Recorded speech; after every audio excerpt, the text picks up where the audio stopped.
मित्रांनो, आजच्या व्हिडिओमध्ये मी तुम्हाला 2 टिप्स सांगणार आहे.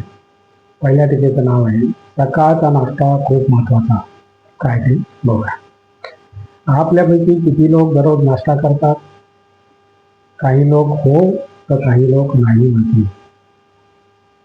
रात्रभर आराम केल्यानंतर सकाळी शरीराच्या चयापचय प्रक्रियेला प्रोत्साहन देण्यासाठी सकाळचा नाश्ता खूप महत्त्वाचा ठरतो. आपल्यापैकी बरेच लोक दररोजच्या धावपळीत सकाळचा नाश्ता टाळतात किंवा शरीराला आवश्यक असा पौष्टिक नाश्ता करतच नाही. पुढे बघूया मित्रांनो. 25% शहरात राहणारे भारतीय लोक नाश्ता करणे टाळतात आणि जे लोक नाश्ता करतात त्यापैकी 72% लोकांना पोषक घटकांची कमतरता जाणवते. फक्त 3% लोक पोषक नाश्ता करतात. यावरून तुमच्या लक्षात येईल की आपल्याला नाश्त्याच्या सवयीमध्ये बदल करण्याची किती प्रकर्षाने गरज आहे.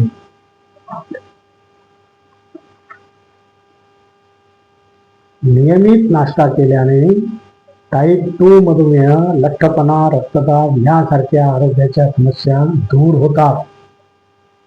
संतुलित आहार निरोगी आरोग्यासाठी चांगला असतो. नाश्त्यामध्ये नेहमी विविध प्रकारच्या पोषक घटकांचा समावेश करावा. तुम्ही नाश्त्यामध्ये ओट्स, नाचणी किंवा गव्हाचा समावेश करू शकता. यामध्ये भरपूर फायबर असते जे शरीराला दीर्घकाळ ऊर्जा पुरवतात. Very good. फायबरमुळे तुम्हाला पोट भरल्यासारखे वाटते आणि यामुळे वारंवार भूक लागत नाही. सकाळच्या नाश्त्यामध्ये स्ट्रॉबेरी, केळी किंवा तुम्हाला आवडेल त्या फळाचा समावेश करा. Very good. फळांमध्ये जीवनसत्व आणि अँटीऑक्सिडंट्स भरपूर प्रमाणात असतात. यामुळे तुमची रोगप्रतिकारक शक्ती वाढण्यास मदत होऊ शकते. दही किंवा दुधाचे सेवन केल्याने स्नायू मजबूत होतात. त्यामध्ये फायबर असते ज्यामुळे पचनक्रिया सुधारते. त्याशिवाय दूध किंवा दह्यामध्ये आवश्यक जीवनसत्वे आणि खनिजे सुद्धा असतात. जर तुम्ही सकाळी नाश्त्यामध्ये बदाम, अक्रोड, जवस, काजू खाल्ले तर तुम्हाला ओमेगा 3 व omega 6 fatty acids, proteins, fibre आणि व्हिटॅमिन ई सारखे अनेक आवश्यक पोषक घटक मिळू शकतात. वाळलेल्या मनुका, ॲप्रिकॉट्स खाल्ल्यामुळे शरीराला रक्तातून साखरेची कमतरता जाणवत नाही. हा सुकामेवा फायबर, अँटीऑक्सिडंट्स आणि जीवनसत्व याचा उत्तम स्रोत आहे. आणि अशा प्रकारे मित्रांनो आजची पहिली टीप संपलेली आहे. तर दुसरी टीप बघूया काय ते. सप्लिमेंट आणि जेवण यात फरक काय. ही आपली दुसरी टीप आहे. चला तर बघूया काय. आपले लोक फार हुशार. ते स्वतःच्या डोक्याने काही नवीन शोध लावत असतात. प्रोटीन शेकमधून नाहीतरी प्रोटीन मिळतातच. तर एका वेळेचं जेवण कमी करून त्याऐवजी प्रोटीन शेक प्यायला तर कार्बोहायड्रेट्स आणि फॅटचा विषय संपतो. हा असाच एक शोध. भारतीय जेवणात प्रथिनांची कमतरता असते. भारतात स्वस्त प्रथिनांचा सोर्स म्हणजे मांस. त्यातील बरंचसं स्वस्त मांस धार्मिक कारणामुळे आता सहज उपलब्ध होत नाही. ते स्वस्तही राहिलेलं नाही. त्यातून मांस निर्यातदारांचा फायदा झालेला असतो आणि गोरगरिबांचं नुकसान झालेलं आहे. भारतात मांसाहारी बहुसंख्य आहेत.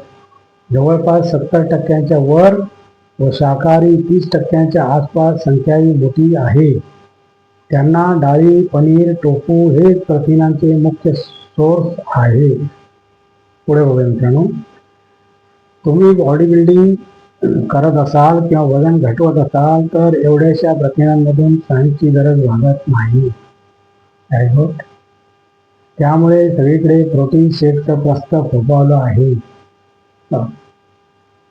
पाण्यात, दुधात मिसळून हे वेगवेगळ्या प्रकारचे शेक्स प्यायले की त्याऐवजी आवश्यक प्रथिने मिळतात.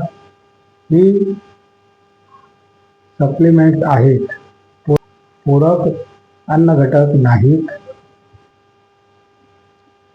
पण आपले लोक फार हुशार, ते स्वतःच्या डोक्याने काही नवनवीन शोध लावत असतात. प्रोटीन शेकमधून नाहीतरी प्रोटीन भेटातच, तर एका वेळचं जेवण कमी करून त्याऐवजी प्रोटीन शेक प्यायला तर कार्बोहायड्रेट्स आणि फॅटचा विषय संपतो. असा विचार करून लोक एका भुकेला हा शेक पिऊ लागले आहेत.